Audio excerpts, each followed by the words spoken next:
如果你以为《厚黑学》是一本教人做坏人的书，那你就把这本书最狠的那一面完完全全错过了。很多人听到这个名字，第一反应是脸皮厚、心肠黑、搞权谋、不正经，甚至有人说这种书放在书架上都怕被人看见。但我想告诉你，这本书根本不是你想的那样，它是一本用最难听的词说出最真实规则的警示书，是一个40多岁的清贫文人看尽了官场恶心之后，冷笑着写出来的社会观察报告。你信不信？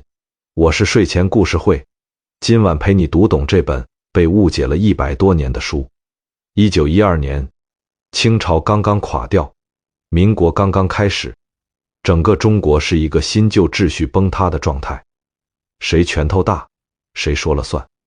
李宗吾那一年34岁，他是四川的一个教书先生，他没有当过大官，也没有赚过大钱，他这辈子就是一个在地方上当老师，写写文章，偶尔参与一点地方政务的普通读书人。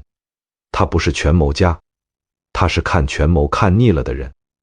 你要是带着这是一本邪书的眼光去读，你会读到前几页就关掉，因为前几页太刺激了。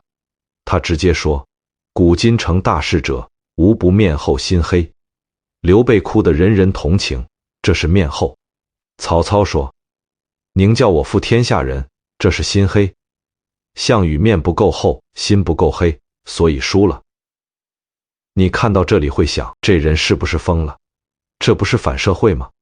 但你继续往下读，你会发现一件事，李宗吾写这本书的时候，他自己一辈子都没有践行过厚黑，他一辈子没在官场里同流合污，他一辈子没贪过钱，他一辈子没害过人。他死的时候，家里连办丧事的钱都不够。一个自己从来没有厚黑过的人，为什么要写这本书？因为他看清了一件事，他看清这个世界上真正能往上爬的人，绝大多数都在做一件他们嘴上绝对不会承认的事，而他把这件事点破了。他用最难听的2个字点破厚黑。他不是在鼓吹这件事，他是在用讽刺的方式戳穿这件事。你读懂了这一层，你才能读懂这本书。你有没有过这样的时候？你在职场上干了好几年，你勤勤恳恳，你踏踏实实，你相信是金子总会发光，你相信能力比什么都重要，你相信好人有好报，然后你发现不是这样的。你身边那个不怎么干活，但特别会在老板面前表现的同事，升得比你快。你身边那个脸皮特别厚，敢抢，敢把别人的功劳据为己有的人，拿得比你多。你身边那个心肠特别冷，关键时候说翻脸就翻脸，不讲任何人情的人，反而活得比你舒服。于是你开始怀疑自己，你晚上躺下来会想，是不是我太老实了？是不是我也应该变一下？是不是这个世界的真实规则根本不是我以为的那个样子？这个问题，李宗吾100多年前已经问过了，他给出的答案就是这本厚黑学。他告诉你，你一直以为的那套努力加上善良等于成功的公式，是被上一代人骗下来的一个童话。真实的规则是另一套，那套规则不好听，那套规则让人不舒服，但那套规则是真的在运转。这就是厚黑学真正要刺破的那层东西。我们现在这个时代有一个词叫幸存者偏差，意思是我们只能看到那些活下来的成功的人的故事，那些失败的沉下去的人我们根本看不到。你打开手机，你会看到无数个成功人士分享他们的经验，他们会告诉你，我是靠勤奋，靠坚持，靠正直走到今天的。他们在说谎吗？不是，他们真的这样认为，但他们没有告诉你全部的真相。他们没有告诉你，他们在某一个关键节点做过一次脸皮极厚的请求。他们没有告诉你，他们在某一个关键节点做过一次心肠极狠的决断，他们没有告诉你，他们的成功里有一大半是他们自己都不愿意写进回忆录的那些时刻，而那些时刻才是决定性的。李宗吾就是把这件事戳破的人。他说，你要想清楚，你到底要不要做这些事。你做有做的代价，你不做有不做的代价，但请不要假装这些事不存在。这就是厚黑学真正的立场。他不是教你做坏人，他是让你看清这个世界里那些被我们嘴上赞美、心里向往的成功背后到底付出了什么。你看清楚之后，你可以选择不走那条路，但你至少不会再被那些人讲的童话故事骗了。你也不会再在深夜里因为自己太老实而走不远，怀疑自己是不是有问题。你没有问题，问题是游戏规则本身。李宗吾这本书被骂了100多年，被当成邪书，被列入不建议年轻人读的名单，但100多年过去了，这本书还在，它还在，是因为他说了一件其他所有书都不敢说的事。我们现在习惯把它当作一本厚黑学手册，但真正读进去的人会发现，它是一本反厚黑的解读记。它用毒攻毒，它用难听的话把那些好听的话戳穿，它让你在一瞬间看清这个世界的真实机理。看清之后怎么活，那是你自己的选择。我想请你停在一个很小的场景里，从这里开始我们这段旅程。那是1912年的四川成都，地点是一间极其普通的教员宿舍。屋子不大，一张木床，一张书桌，桌上摆着几本书，一个砚台，几张写满字的纸。墙上有一个小小的窗户，窗外是一棵很老的槐树。李宗吾坐在书桌前，他那年34岁，他是成都某个中学的教员，他一个月的工资不高，刚够他一个人吃饭，喝点茶，买点书。那天晚上，外面下着雨，很小的雨，雨打在屋顶的瓦片上，发出一种极细的、持续的声响。屋子里没有点灯，他舍不得。月光从窗户照进来，勉强能看清桌上的纸。他手里拿着一支笔，他已经在桌前坐了一整个晚上，心里翻腾的是这几年他看到的那些事。他看到那些满嘴仁义道德的官员私下里收贿赂，他看到那些当众痛斥厚黑的所谓君子，转过脸就去巴结权贵。他看到那些嘴上说着为民请命的大人物，实际上把老百姓当成踩脚石。他想了很久，他手里的笔停了很久，然后他落笔了。他写下了几个字：古今成大事者，无不厚而黑。他写完这一句，笑了一下。他知道这本书一旦写出来，他这辈子的名声就完了。没有人会把他当成一个正经的读书人，没有人会继续请他当老师，他可能会被骂一辈子。但他还是写了，因为他觉得这件事必须有人说。这就是厚黑学开始的那个夜晚，一个穷教书匠，一间没有点灯的小屋子，一场小雨，一支笔，然后100多年过去了，这本书还在被人读。我们接下来要讲的所有事，刘备的哭，曹操的狠，李宗吾这个人自己的一生，其实都从这样一个夜晚开始。一本最难听的书，可能是你一辈子听过最真实的话。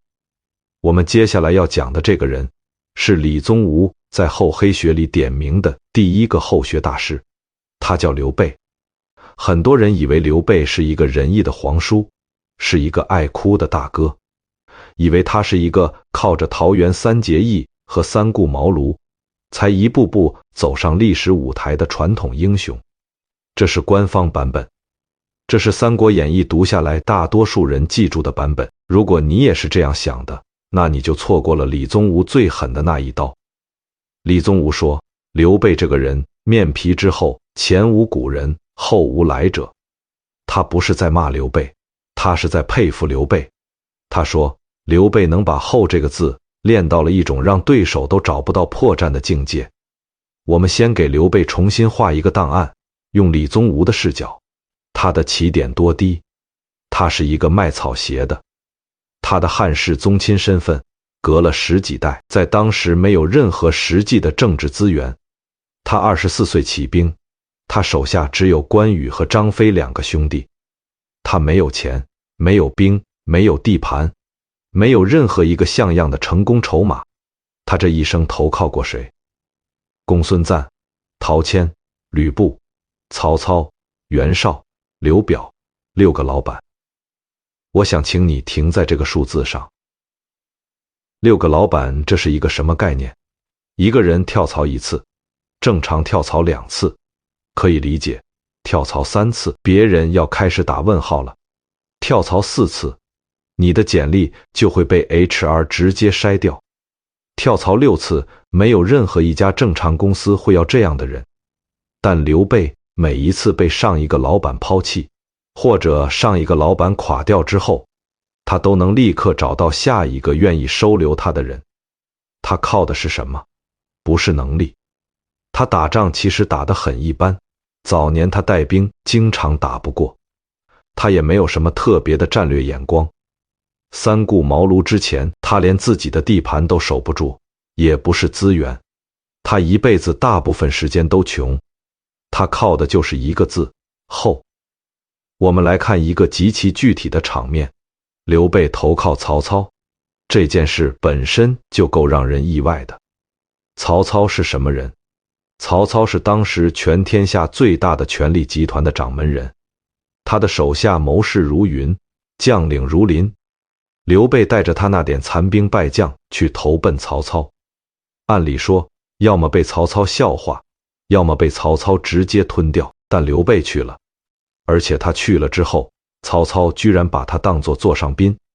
这就是刘备后的第一层境界，他能让对手在看见他的时候完全看不出他是对手。你想想这有多难？你现在35岁，你去面试一家你曾经竞争过的公司，面试官是你曾经的对手，你坐在他面前，你能做到让他感觉你完全无害，完全真诚，甚至让他想要提拔你吗？绝大多数人做不到，因为我们的脸会背叛我们的心。我们心里有恨，脸上就会有恨；我们心里有竞争，脸上就会有竞争；我们心里觉得自己比对方强，脸上就会写着你等着。刘备不会，刘备心里怎么想的，永远不会写在他脸上。这就是李宗吾说的厚，不是脸皮厚，不是死不要脸，是心里的东西和脸上的东西完全分离。你心里想什么，别人看不出来，这是一种极其罕见的能力。我们来看这件事的经典场面：青梅煮酒论英雄。曹操和刘备2个人在花园里，一边吃着青梅，一边喝着酒。天上开始下雨，曹操指着天上的乌云说了一句话：当今天下英雄，只有你和我2个人而已。你想象一下这个场面，曹操在试探刘备，他想看看刘备心里到底把自己看成什么。如果刘备承认自己是英雄，曹操立刻就会防他，甚至可能当场除掉他。如果刘备否认，但否认得不够自然，曹操也会看出破绽。这是一个死局。刘备当时怎么反应的？书里写，刘备手里的筷子掉在了地上，然后正好天上打了一个雷。刘备立刻就说：这个雷吓到我了，我手都抖。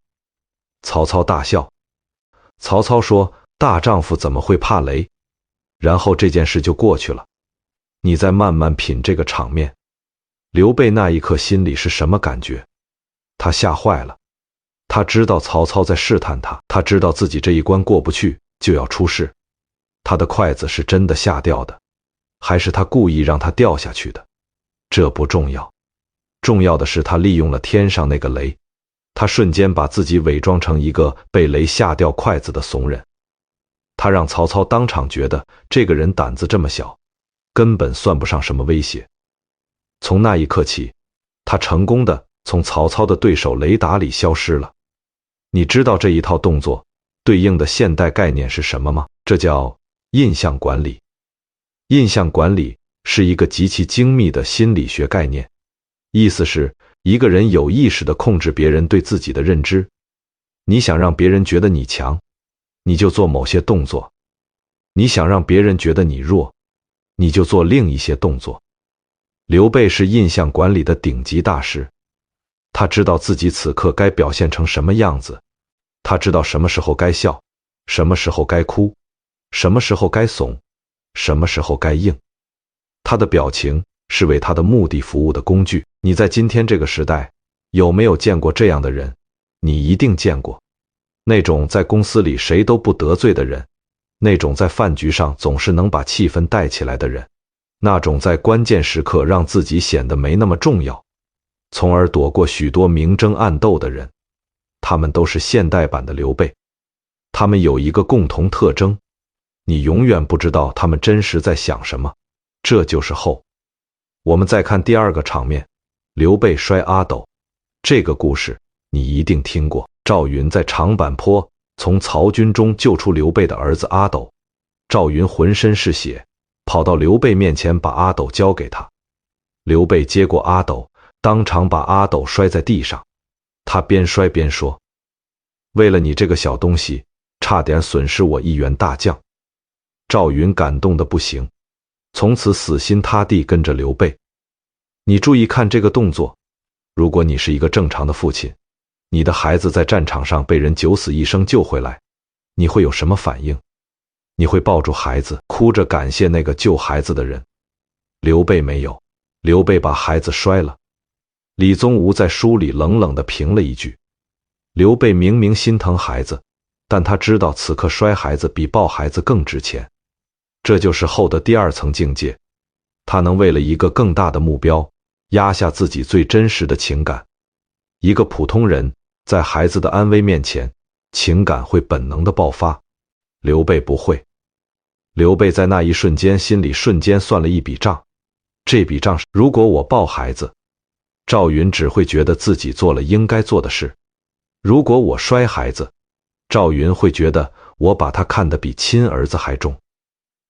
我用一个动作买下了赵云接下来几十年的忠诚，这笔买卖值不值？太值了。你听到这里可能会觉得这个人太可怕了，连自己的孩子都能拿来做筹码。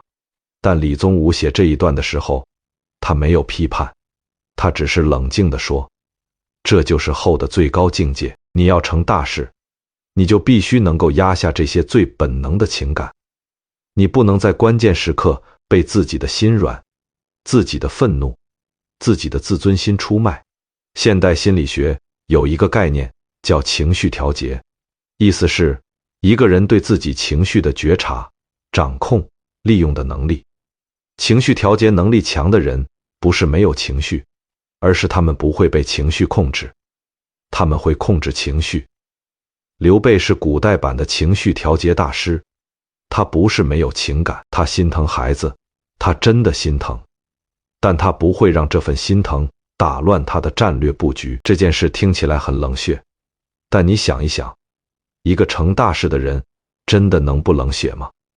你看今天那些做大了公司的创始人，他们每一个都要做过极其艰难的决定，裁掉跟了自己10年的老员工，断掉一个情感上离不开但业务上拖后腿的合伙人，拒绝一个对自己有恩但能力不够的人的请求。这些决定都需要后，没有后的人做不了老板。你在职场或生活中有没有见过这样的人？那种在关键时刻能硬下心肠，把感情和决策彻底分开的人。我们再看第三个场面，也是刘备后的巅峰时刻，白帝城托孤。刘备在夷陵大败之后，退到白帝城，身体一天不如一天。他知道自己要死了，他派人把诸葛亮从成都叫来。诸葛亮到的时候，刘备躺在床上，瘦得只剩一把骨头。刘备对诸葛亮说：我儿子阿斗如果能辅佐，你就辅佐他；如果他实在不行，你可以取而代之。这句话一出来，诸葛亮当场跪在地上，哭着说：臣一定竭尽全力，辅佐少主死而后已。这就是刘备后的最后一击。你再品这个场面，刘备是真的愿意让诸葛亮当皇帝吗？绝对不是。如果诸葛亮真的敢说，那我试试，刘备当场就会让他死。但刘备把这句话说出来了，说出来的那一刻，诸葛亮就被永远绑定了。因为这句话之后，诸葛亮这辈子再也没有取而代之的可能性。他一旦这么做，就是背叛先主的托付；他一旦这么做，就是天下人眼里的乱臣贼子。刘备用一句话，把诸葛亮的后半生锁在了辅佐阿斗这4个字上。这是什么？这是情感绑架的终极版本。现代心理学里，情感绑架是一个具体的技术。用我对你这么好，我为你付出了这么多，我把未来都交给你了，这样的话，让对方承担起一份他原本不用承担的义务。刘备这一句话里集齐了所有元素。我把帝国托付给你，我把儿子交给你，我甚至允许你取代他，你还能说什么？你只能跪下来磕头，你只能发誓效忠，你只能把你后半生的每一滴血都留在这一个你本可以不必承担的事业里。这就是后，不是死不要脸，不是蛮干，是一种用最温柔的方式让对方无法拒绝也无法离开的能力。讲到这里，你可能心里有点毛骨悚然，讲个刘备也太吓人了。但我要告诉你，李宗吾写这一段的时候，他不是在教你去做刘备，他是在告诉你，你以为的那个仁义皇叔，真实的样子可能是这样的；你以为的那些成功的好人，真实的样子可能也是这样的。这不是说好人不存在，这是说能走到最高位置的好人，往往有一层你看不见的厚，你看不到，是因为他们不让你看到。这就是这个世界真实的运作方式。你知道这件事，你可以选择不去做，但你至少不会再被那些表面的故事骗了。你也不会再在夜里想，为什么我这么努力？为什么我这么善良？为什么我升不上去？不是因为你错，是因为这个游戏的规则从来不是努力加上善良等于成功，规则是能力加上厚，再加上某种程度的黑。而我们下一段就要讲黑。我们上一段讲的是厚，厚是对外的，是你在别人面前的那层壳。现在我们要讲黑，黑是对内的，是你在关键时刻对自己下的那一刀。李宗吾在厚黑学里点名的黑学第一大师，就是刘备最大的对手曹操。很多人以为曹操是一个天生的奸雄，一个杀人如麻的野心家，一个说出宁叫我负天下人，休叫天下人负我那种让人脊背发凉的话的人。如果你也是这样想的，那你就又一次错过了李宗吾最狠的那一刀。李宗吾说，曹操这个人心肠之黑，古往今来无出其右。但他不是在骂曹操，他在分析一件事。他要告诉你，真正的决断能力不是来自智慧，不是来自勇气，是来自一个人对讨好所有人这件事的彻底放弃。我们先给曹操重新画一个档案，用黑学的视角，他的起点怎么样？他的父亲是宦官的养子，这个标签在当时是一个极大的负资产。那个年代的读书人把宦官看作是最低下的存在。曹操背着这个出身走进士族圈子的时候，没有人真正把他当平等的人。他年轻的时候被评价是什么？治世之能臣，乱世之奸雄。这句话是一位叫徐佐的名士说的。曹操听完非常高兴，因为这句话承认了他的狠。他这辈子做过什么让人记得的事？挟天子以令诸侯，官渡之战以弱胜强，统一北方，写下《短歌行》和《观沧海》。他是一个极其复杂的人，他既是诗人又是屠夫，他既深情又决绝，他既能为国家的死哭得不成样子，也能为了自己的安全把身边的人一夜之间全部处理掉。这种分裂就是黑的标志。我们来看一个极其具体的场面：曹操杀吕伯奢。这件事是曹操早年的一个转折。他刺杀董卓失败之后，逃亡路上躲进了他父亲的老朋友吕伯奢家里。吕伯奢热情地接待他，出去买酒招待他。曹操在屋里等着，等着，他听到后院有人在说：“妇而杀之，何如？”也就是绑起来，杀了。怎么样？曹操当时的第一反应是，他们要杀我。他没有去确认，他没有去问，他也没有去看，他直接抽出剑，把吕伯奢一家人全部处理掉。处理完，他才发现，他们说的是要杀一头猪招待他，可是人已经死了。曹操呆了一下，然后他做了一件事，他继续跑。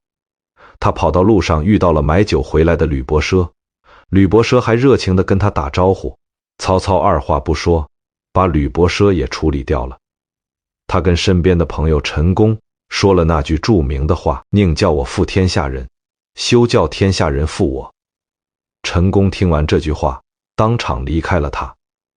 李宗吾写这一段的时候，他评了一句：“这就是黑的底色，一旦启动了，就一点都不能犹豫。”你注意这个场面，曹操第一次下手是误判，他以为对方要杀他，他出于自保杀了人，这还可以理解。但第二次，他看到吕伯奢回来的时候，他明明知道自己错了，他本来可以跟吕伯奢解释，他本来可以说对不起，他本来可以赔偿道歉，承担责任，他没有，他选择了把知道真相的人也一起处理掉。为什么？因为他心里算了一笔账，如果吕伯奢活下来，他会发现我杀了他全家，他会恨我一辈子，他可能会报复我，他至少会把这件事告诉所有人，我的名声就毁了，他不能留。这就是黑的第一层，不是恶，是计算。一个真正黑的人，不是没有是非观，是他的是非观可以为了他的目标让路。你在今天这个时代见过这样的人吗？你一定见过。他们不杀人，但他们做一些同等性质的事。他们会为了自己的利益抛弃一个一起创业的兄弟，他们会为了自己的升职踩着下属的失误向上汇报，他们会为了保住自己的位置，把本来属于团队的功劳全部收到自己名下。他们不是坏人，他们只是在关键时刻能够压下自己的道德感，这就是黑。我们再看第二个场面，官渡之战后的那一把火。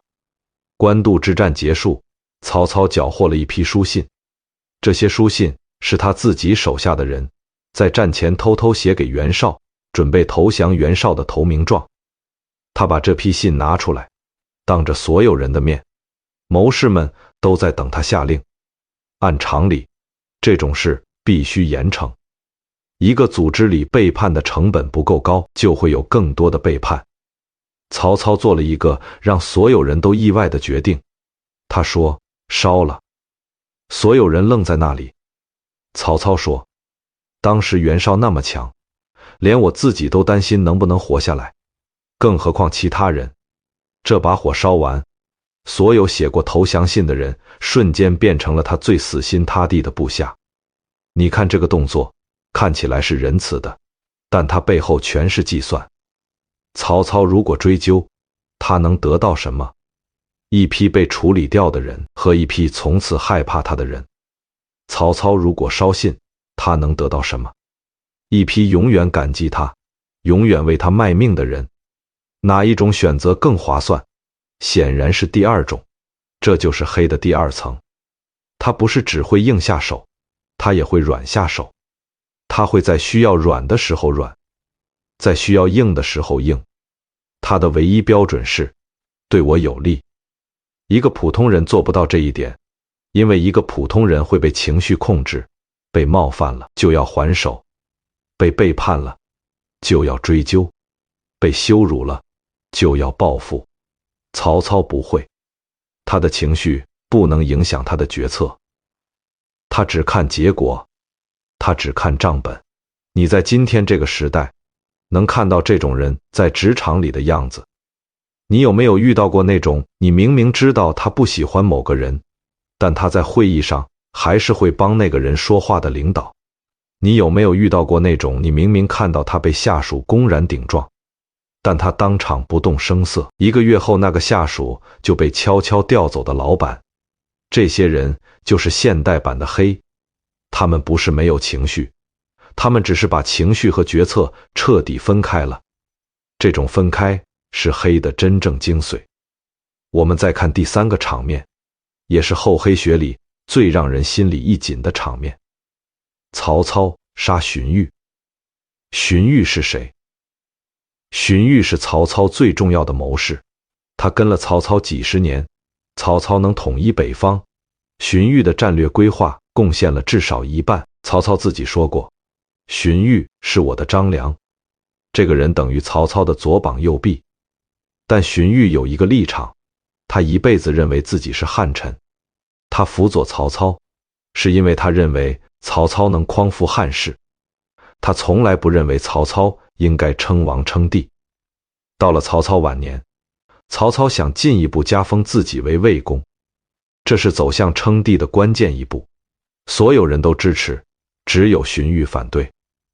荀彧说，曹公本兴义兵，以匡朝宁国，秉忠贞之治，守退让之节，君子爱人以德，不宜如此。翻译过来就是，你不应该这样做。你当年起兵是为了救汉朝，不是为了自己当皇帝。曹操听完这句话，心里变了。他没有当场发作，他没有骂荀彧，他甚至没有表现出任何不满，但他做了一个决定。几个月后，曹操给荀彧送去了一个空的食盒，空的。荀彧打开，食盒里面什么都没有。荀彧明白了，这是曹操在告诉他，你已经没有位置了。当天晚上，荀彧结束了自己的生命。整个过程，曹操没有说一句狠话，没有动一根手指头，但他用一个空食盒，完成了对自己最重要的人的清除。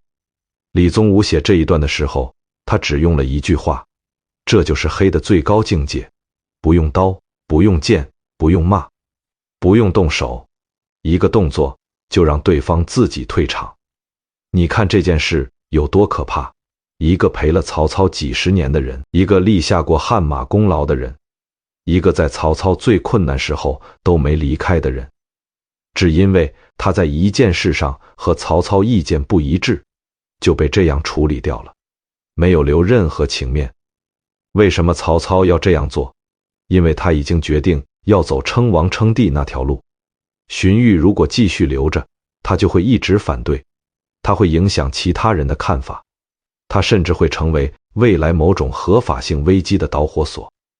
所以荀彧必须走，无论他们之间有多少年的感情。你在今天这个时代有没有见过这种决断？你一定听说过那种创业公司做大了之后，创始人和最早的合伙人分道扬镳的故事，那种某个老板把跟了他10几年的老部下悄悄调离核心岗位的故事，那种一个组织为了长远的战略清理掉一批不再合拍的老员工的故事。这些故事背后都有黑，他们不都发生在邪恶的人身上，他们发生在所有需要做大决策的人身上，因为做大决策必须要能够和旧感情切割。这就是李宗吾真正想告诉你的事。你想不想做这些事是一回事，但这些事每天都在发生是另一回事。你看不见他们，不是因为他们不存在，是因为做这些事的人不会告诉你他们做了什么。我想在这里跟你说一件极其重要的事。李宗吾写曹操这一段，他不是在鼓励你去做曹操，他写这一段是要让你看清你身边那些你佩服的、你向往的、你觉得特别有魄力的人，他们身上可能有一部分是这样的。看清了，你才能真正理解他们，你才不会再把他们当作纯粹的偶像，你也不会再因为自己做不到这样而觉得自己不够强。做不到这些不是你的失败，是你的选择。你选择了不在关键时刻出卖情感，你选择了不为了目标放弃道德，你选择了当一个能睡着觉的普通人，这个选择一点都不可耻。但你要知道，做这个选择是有代价的，代价就是你可能走不到那么高的位置，你承不承认这个代价，是你的事。但你不能一边不想付代价，一边抱怨为什么自己走不到那里。这就是厚黑学真正想给你的一种选择的清醒。你可以选择不黑，但请你不要假装黑不存在。我们讲了刘备的厚，讲了曹操的黑，但《厚黑学》这本书真正最有意思的人物，不是刘备，也不是曹操，是写这本书的那个人，李宗吾自己。很多人以为李宗吾是一个躲在书斋里写邪书的怪人，是一个冷眼看世界的愤青，是一个玩世不恭的老油条。如果你也是这样想的，那你就把这本书最有温度的那一层完全漏掉了。李宗吾不是一个玩世不恭的人，李宗吾是一个看清了这个世界之后，依然没有选择变成这个世界一部分的人。我们先给他画一个档案。他几岁开始读书？7岁。他小时候读的是什么？四书五经。他是一个从小在儒家传统教育里长大的孩子。他相信仁义礼智信，他相信君子不欺，他相信好人有好报，他相信了很多年。他考过秀才吗？考过，中了。他考过举人吗？考过，没中。他后来有没有继续往上走？没有。为什么没有？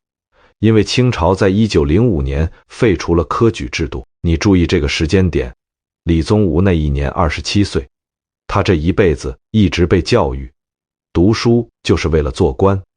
他已经考到了秀才，他本来还可以继续往上考，然后突然之间，游戏规则没了，他的人生坐标被抽走了。你在今天这个时代，能感受到这种事吗？你能？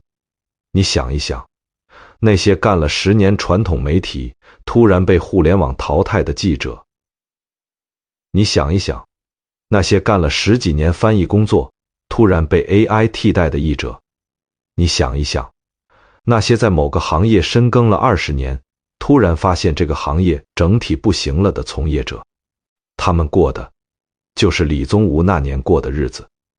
一个人如果一辈子都走在一条路上，突然这条路没了，他怎么办？大多数人会恐慌，大多数人会焦虑，大多数人会到处抓新的稻草。李宗吾没有。李宗吾做了一件很奇怪的事，他回到了他的老家四川自贡，他继续做他的教书先生，他白天给学生上课，他晚上读书写字思考，他没有急着转型，他没有急着找新的路，他只是坐下来观察观察什么？观察他身边那些转型成功的人。他发现了一件让他极其不安的事，那些在科举废除之后最快拿到新时代传票的人，那些进入新式学堂，进入政府机构，进入民国各种权力位置的人，绝大多数都不是他认为最优秀的那些人。他认识的那些最正直、最勤奋、最读圣贤书的同学，大多数都被边缘化了。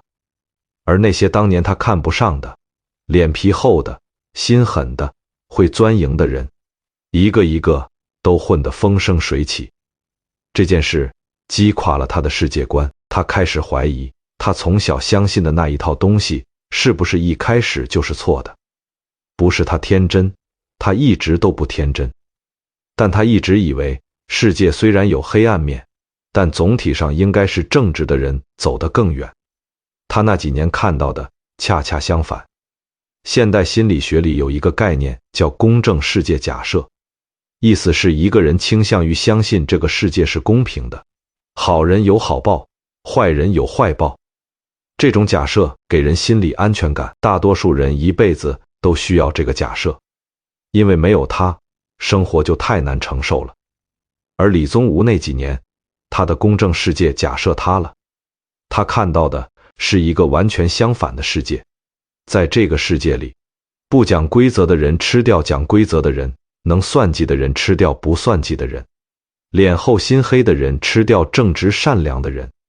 而且这不是一个例外，这是一个普遍规律。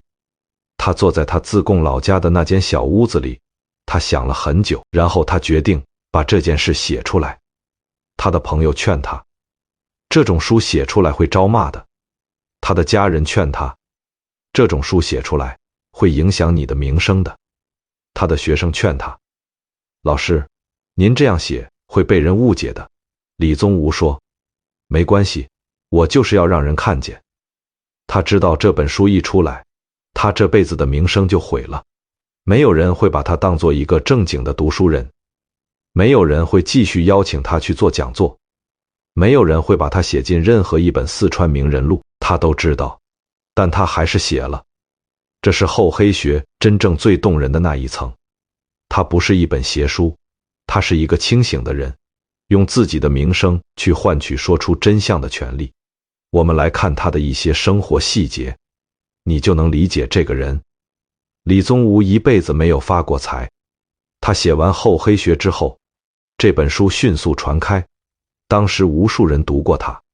如果他愿意，他可以把自己包装成成功学大师，他可以开讲座，他可以收徒，他可以靠这本书赚得盆满钵满。他没有，他还是继续做他的教书先生，他还是拿那份微薄的工资，他还是住在那间简陋的屋子里。他对来采访他的人说过一句话，我写厚黑学不是为了自己厚黑，我写厚黑学是让别人看清楚这个世界的规则，看清楚了，就不要被骗了。他说的是真的，他这辈子没有用过一次厚黑，他没有巴结过任何权贵，他没有写过任何一篇拍马屁的文章，他没有站过任何一个政治队，他眼睁睁看着他的同龄人一个一个爬到很高的位置，他也没有动过一次那种心思。他就是一个彻彻底底的没有走厚黑路线的人，但他写了厚黑学，这就是他这辈子最大的讽刺，也是他这辈子最深的选择。你看出这个逻辑了吗？他懂这些规则，懂到可以写一本书，他有机会用这些规则，可以在民国官场里翻云覆雨，但他选择不用。他把自己的一生用来做一件事，证明一个懂规则的人可以选择不去当规则的奴隶。这才是厚黑学真正的底色。它不是一本成功学，它是一本看清之后的自由手册。你看清了这个世界，你知道这个世界的真实规则，你知道那些走到高处的人都用了什么手段，然后你选择不用。这个不用不是因为你没看见，是因为你看见了之后依然觉得那不是你想要的活法。这种不用比一个从来没看见过的人的善良要强得多，因为它不是天真，它是一种带着清醒的选择。李宗吾一辈子过得不算好，他晚年清贫，他死的时候家里很穷，他的葬礼办得极其简单，但他留下了这本书，这本书把他的选择传给了所有读过他的人。我想在这里跟你说几句更直接的话。我是睡前故事会，我陪你读了很多书，我见过很多听到这里开始沉默的人，他们不是被刘备吓到了，也不是被曹操吓到了，他们是在李宗吾身上看到了自己，那个明明看懂了规则，却依然选择不按规则来的自己，那个明明知道可以更滑，却还是要做一个硬一点的人的自己，那个在深夜里会问，我这样活着值不值得的自己。我想告诉你，这个问题李宗吾也问过自己，他问了一辈子。我们现在这个时代有一个词叫道德内耗，意思是一个人在做一个诚实的人和按规则走之间反复挣扎，消耗自己的心力。你有没有过道德内耗？你一定有过。你看到同事用小手段拿到了你该拿的资源，你的第一反应是，我要不要也这样做？你看到朋友圈某个人靠着某种你看不起的方式走红了，你的第一反应是，我是不是太清高了？你看到社会上那些你看得懂的成功者，你的第一反应是，这个世界是不是已经不奖励老实人了？这些反复的自我质疑就是道德内耗，它会让你非常累，它会让你怀疑自己，它会让你在每一个选择面前都犹豫。《厚黑学》这本书是李宗吾写给所有处于道德内耗里的人的一份礼物。他告诉你，不要再内耗了，你看到的那些规则是真的，那些事情确实是那样运作的，那些人确实是那样走上来的。你没有看错，你没有天真，你没有哪里不对，但是知道了这件事之后，你依然可以选择不这样活。这个选择不会让你更快成功，这个选择甚至会让你走得比别人慢，但这个选择会让你晚上能睡着觉，这个选择会让你到了50岁、60岁、70岁的时候，回头看自己这一辈子，心里是干净的。这份干净不是每个人都买得起的奢侈品。李宗吾用他一辈子的清贫换了这份干净，他觉得值。我想你也可以想一想，对你来说，这份干净值不值？没有标准答案，每个人的选择都不一样，但你至少不要在没想清楚之前就被那些成功学、那些厚黑手段、那些你不懂这些你就输了的话推着往前跑。先停下来，先想清楚你要的到底是什么，你愿意为了你要的那个东西付出什么？你不愿意付出的那部分，是不是可以换一种活法来绕开？想清楚了，你再决定走哪条路。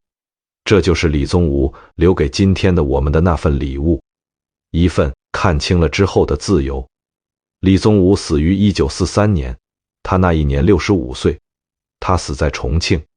那时候抗战还没结束，整个中国都在烽火里，他死在一个乱世的深渊里。他死的时候家里很穷，他的葬礼办得极简单，没有大操大办，没有官员来吊唁，没有媒体来报道。他留下来的东西不多，几本书，几箱子文稿，几件旧衣服，和一本叫《厚黑学》的小册子。这本小册子在他死后的几十年里，一次又一次地被人重新印刷，重新传阅，重新解读。他被骂过，被封过，被推崇过，也被误读过。他一直活到了今天。你今晚躺在床上听到的这些故事，是一个100多年前四川的教书匠，在一间点不起灯的小屋子里，一笔一笔写下来的。他写的时候不知道你是谁，他也不知道。100多年之后，在某个夜晚，一个戴着耳机的陌生人会因为他的这本书重新想一想自己的人生该怎么过。他只是写下了，然后他走了。好了，我们这本《厚黑学》讲到这里要收尾了。我想请你回过头看一下，我们这一路都讲了什么。我们讲了一个穷教书匠，在1912年某个雨夜，写下那句古今成大事者，无不厚而黑。我们讲了刘备，讲了他在曹操面前掉下的那只筷子，讲了他摔在地上的那个婴儿，讲了他临终前握着诸葛亮的手说出的那句把对方彻底绑死的话。我们讲了曹操，讲了他逃亡路上的那场误判，讲了他烧掉的那一批投降信，讲了他送给荀彧的那个空食盒。我们讲了李宗吾自己，讲了他看清了这套规则之后，一辈子没有用过一次这套规则，讲了他用自己的清贫换来的那份干净。这些东西串起来是什么？是一份这个世界的真实使用说明书，一份被大多数人嘴上否认，实际上默默遵循的说明书，一份你小时候没人教过，你长大后靠自己撞得头破血流才慢慢看懂的说明书。李宗吾把它写出来了。他写出来之后，读到这本书的人分成了3种。第一种人，读完之后开始学厚黑，他们以为这是一本成功学，把厚和黑当成技术，回到生活里开始脸皮变厚，心肠变黑。他们有的人真的成功了，但他们成功的代价是，他们再也不是原来那个自己。第二种人，读完之后把书扔了，他们觉得这本书太恶心，觉得这个世界不应该是这样的。他们继续用善良加上努力这样活下去。他们有的人过得挺好，也有的人一辈子在不解和委屈里。第三种人，读完之后什么都没做，他们既没有立刻学厚黑，也没有把书扔掉，他们只是开始用一种新的眼光看世界。他们看会议室里的那些人，能看出谁是厚，谁是黑，谁既不厚也不黑。他们看新闻里那些成功人士的自白，能听出哪一句是真话，哪一句是包装。他们看自己的人生，能分清哪些是自己的选择，哪些是被规则裹挟的结果。他们没有变成刘备，他们没有变成曹操，他们也没有变成李宗吾，他们变成了自己，一个看清了世界，但依然选择按自己的方式活的自己。这才是李宗吾真正希望看到的那种读者。我想在这里跟你说几句更直接的话。你今天听我讲这本书，你可能正在经历一段被游戏规则碾压的日子，你可能刚刚被一个脸皮比你厚的人抢了功劳，你可能刚刚被一个心肠比你黑的人背刺了一刀，你可能刚刚看到一个你看不起的人升到了你一直想要的那个位置，你心里难受，你也开始自我怀疑。如果是这样，我想请你记住一件事，你看到的那些让你难受的事，不是你眼睛有问题，是这个世界真的就是这样运作的。你没有看错，但看到了不代表你必须参与。李宗吾用他一辈子的活法告诉你，一个看清了规则的人可以选择不成为规则的奴隶，这是每一个成年人最珍贵的自由。你可以继续当一个厚不起来、黑不下去的人，你可以继续在某些时刻显得不够灵活、不够狠、不够圆滑，你可以继续因为这些特点在某些场合吃亏，这些吃亏都是真的，但你换来的东西也是真的。你换来的是晚上能睡着觉，你换来的是面对自己的父母、孩子时心里不慌，你换来的是到了60岁、70岁的时候，回头看自己这一辈子，不觉得脏。这份干净，不是每个人都买得起的奢侈品。我们再把视角拉远一点。李宗吾写这本书的时候，他身边那些曾经叱咤风云的人物，那些民国初年靠着厚黑手段爬到高位的军阀、官僚、政客，今天还有几个被人记得？几乎没有。他们当年呼风唤雨，他们当年握着一方的生杀大权，他们当年以为自己会被历史写下去，历史没有写他们，历史写了李宗吾这个穷教书匠。这件事本身就是对厚黑成功学的最大反讽。那些真的靠厚黑走到最高位的人，大多数都被时间冲刷得干干净净。那些没有去厚黑，但看清了厚黑的人，有的留下来了，李宗吾就是其中之一。所以如果你今天听完这本书，你有点困了，你准备放下手机睡觉了，请你记住4件事。第一件，这个世界的真实规则确实不是你小时候被教的那一套。看清这件事不会让你变坏，但会让你少被骗。第二件，看清规则和使用规则是2件不同的事。你可以选择看清，但不使用。